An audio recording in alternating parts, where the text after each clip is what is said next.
নমস্কার, শুভ সন্ধ্যা। আজকে আমি শিবানন্দ স্মৃতি সংগ্রহ এই বইটা থেকে একটু পাঠ করছি। এখানে অনেক পুরনো মহারাজদের স্মৃতি রয়েছে, যেখানে মহাপুরুষ মহারাজ সম্বন্ধে তারা লিখেছেন। আজকে আমি মহাপুরুষ মহারাজজির সান্নিধ্যে স্বামী নিখিলাত্মানন্দের লেখা এখান থেকে একটু পড়ছি।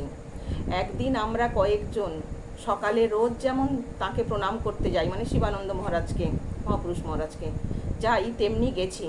প্রণাম করবার পর তিনি যেন খুব ক্ষুণ্ণ হয়ে আবেগ ভরে বললেন, তোরা সব কি করছিস?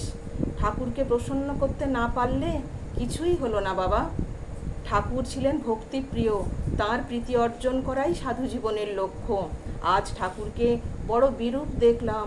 ভোরে ঠাকুর ঘরে গিয়েছি, দেখি তিনি লাঠি নিয়ে আমার দিকে এগিয়ে আসছেন। এসে রোষায়িত নয়নে বলছেন, ছেলেরা জপ ধ্যান করছে কই, তুই এসব দেখছিস না? অন্যদিন আমি মন্দিরে গেলে ঠাকুর আমার চিবুক ধরে আদর করে চুমু খেতেন।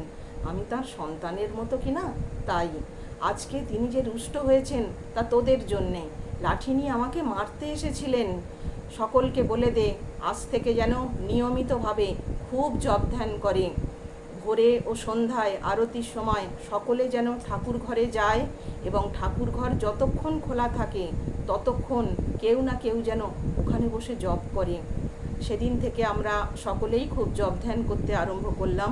তিনিও তাতে খুব প্রসন্ন হলেন। আর একদিনের কথা বলছেন, মঠে আমি তখন রোজ ঠাকুর ঘর মুছতাম। নিখিলাত্মানন্দজি বলছেন, বর্ষাকাল ঠাকুর ঘরের দক্ষিণ দিকের বারান্দা বৃষ্টির জলে ভিজে যেত। একদিন আমি বৃষ্টির পর বারান্দাটা মুছিনি। মহাপুরুষ মহারাজ তা লক্ষ্য করে তাঁর ঘর থেকে আমাকে ডাকলেন। আমি তাঁর ঘরে যেতেই বললেন, হ্যাঁ, তুমি কীরকম ঠাকুর সেবা করো?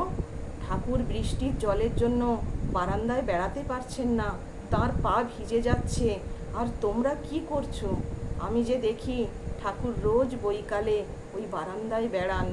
বাবা, ঠাকুরের যাতে কোনো কষ্ট না হয় সেদিকে লক্ষ্য রেখো।